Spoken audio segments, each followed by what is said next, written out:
పవన్లో ఏదో ఆవేశం రగులుతుంది. ఆ ఆవేశం ఏంటో బయటికి రావట్లేదు. అది ఒకటి విజయాన్ని చూసి అనుకోవడానికి లేదు.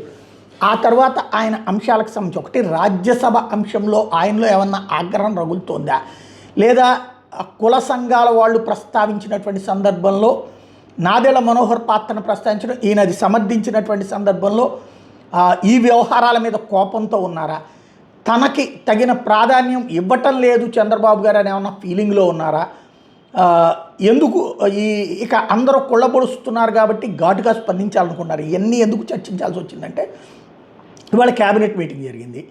క్యాబినెట్ మీటింగ్ మధ్యలో పవన్ కళ్యాణ్ గారు వెళ్ళిపోయారు.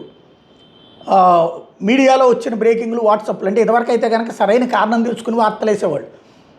కానీ ఇప్పుడు అక్కడ తెలుగుదేశం కార్యాలయం నుంచినో లేకపోతే కనుక ప్రభుత్వం వైపు నుంచినో ఇచ్చేటటువంటి వాట్సాప్లో ఇచ్చే మెసేజ్నే నిజమని అందరికీ తెలియజేసేస్తున్నారు. అది నిజమో కాదో క్రాస్ చెక్ చేసుకోవట్లేదు కూడా. అది జరిగిపోతుంది. ఇప్పుడు ఇది ఎందుకు ప్రస్తావించాల్సి వచ్చిందంటే, ప్రత్యేకించి పవన్ కళ్యాణ్ ఈ మీటింగ్ నుంచి వెళ్ళిపోయిన తర్వాత ఆయనకు వెన్నులో పోటు వచ్చింది, మళ్ళీ ఇబ్బంది పడుతున్నారు అనారోగ్యం కారణంగా అన్నారు. ఓకే, గుడ్, అదే నిజం అనుకుందాం. తీరా చూస్తే సాయంత్రం జరిగిన ఎన్డీఏ పక్షాల సమావేశానికి మళ్ళీ ఆయన హాజరయ్యారు. క్యాబినెట్లో మధ్యలో నుంచి వచ్చేసినటువంటి ఆయన వెన్నునొప్పని ప్రచారం అయితే చేసింది మళ్ళీ ప్రభుత్వం తరపున గ్రూపులే. ఇప్పుడు మాధవ్, చంద్రబాబు నాయుడు, పవన్ కళ్యాణ్, అట్లాగే అదిగో పవన్ కళ్యాణ్ గారు, అలాగే మాధవ్, తర్వాతన పల్లా శ్రీనివాస్, వీళ్ళందరూ కూర్చున్నారు. నాదెళ్ల మనోహర్ కూడా కూర్చున్నారు.